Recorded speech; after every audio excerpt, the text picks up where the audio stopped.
Hi friends, good morning. তোমরা সবাই কেমন আছো? আশা করছি তোমরা সবাই খুব খুব ভালো আছো। আমিও খুব ভালো আছি। তো আমাদের মধ্যে সকালবেলা শুরু হয়ে গেছে দেদার ঝগড়া। তোমার দাদাভাই খাচ্ছে আর আমার সাথে হচ্ছে প্রচুর প্রচুর ঝগড়া। যে ঝগড়া আমি তোমাদেরকে দেখাতে পারছি না, ঠিক আছে? তো কী নিয়ে ঝগড়া, তো চলো সেইটা তোমাদের সাথে আলোচনা করি। সকালবেলা আমার হাজব্যান্ডের কাছে বাজার করে আছে 50 টাকা।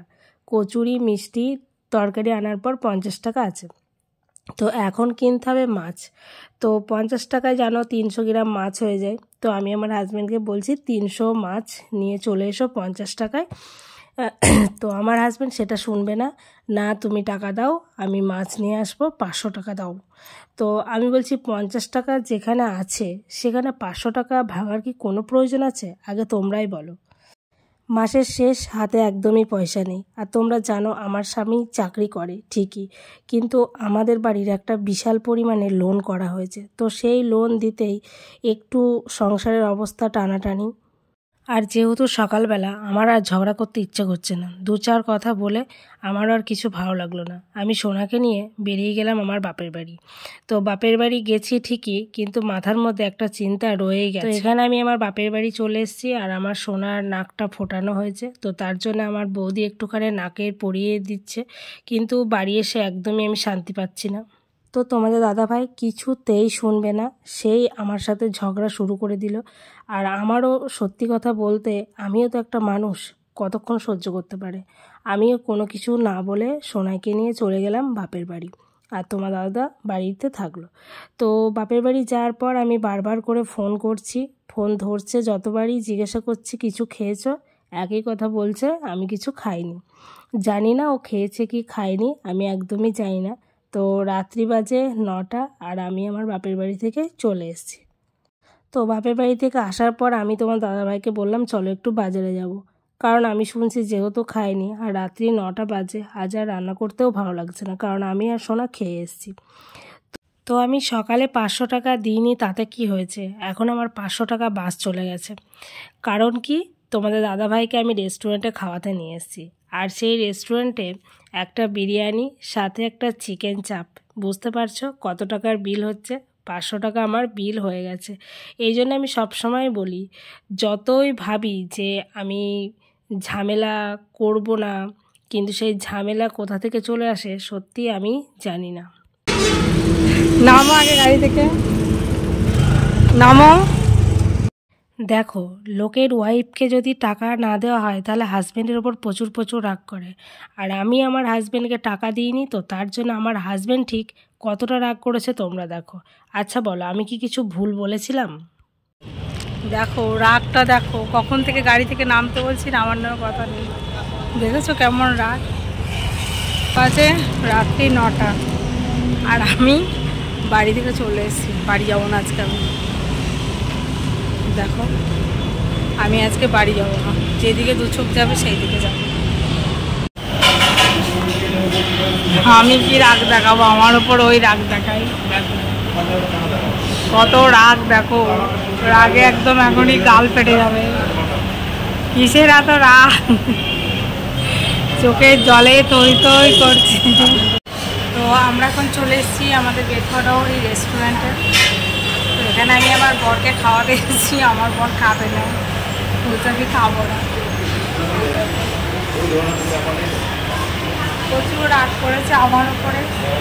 আমি বলি না আমার নিজের ওপর রাগ হয়, ওকে কিছু বললে ও কি রাগ করবে, ওকে আমার নিজের ওপর রাগ হয় যে কেন বললাম এই কথাটা। একটা কথা বলেছি তাই এত রেগে গেছে, এত রাগ।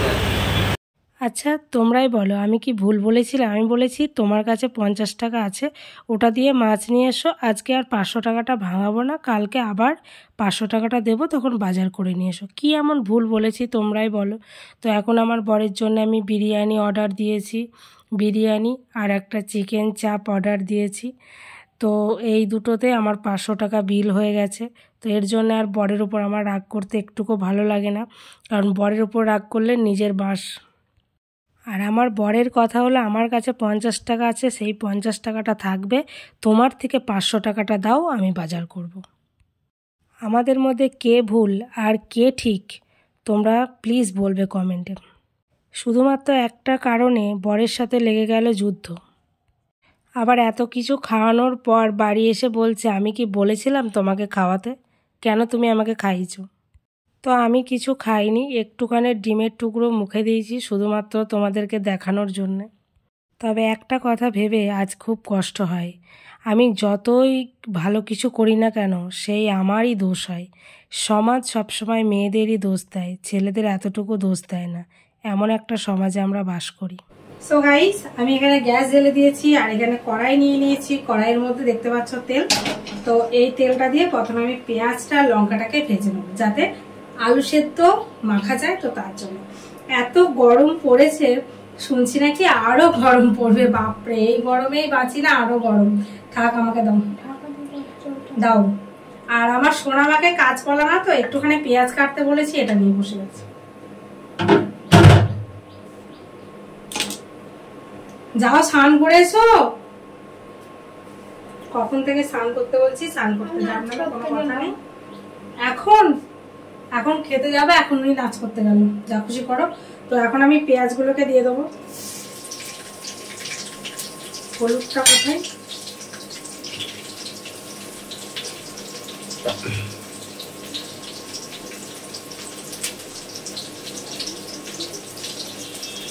একটুখানি লবণ দিয়ে দেবো এর মধ্যে, আর দিয়ে দেবো এই লঙ্কা কটা, ভাজা ভাজা হোক।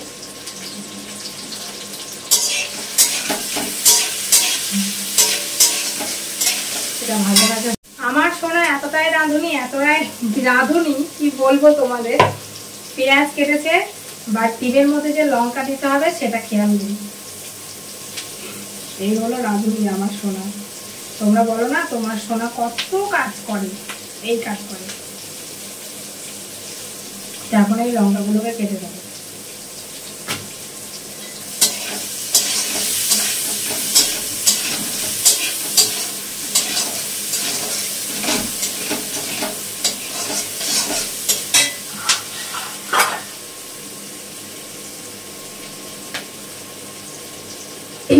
রাঁধুনিদের হাত পা মুখ সবকিছু একসাথে চলবে, তবেই না রাঁধুনি। আর আজকাল আমার এত ঘুম হচ্ছে, এত ঘুম হচ্ছে, কি যে তোমাদের বলবো, বলার ভাষা খুঁজে পাচ্ছি না। কাজ বাজ ভুলে গিয়ে শুধু ঘুম, শুধু ঘুম। আর এই যে শাড়িটা দেখছো, এই শাড়িটা হচ্ছে আমার ননদ আমাকে দিয়েছে। কেমন হয়েছে শাড়িটা প্লিজ বল।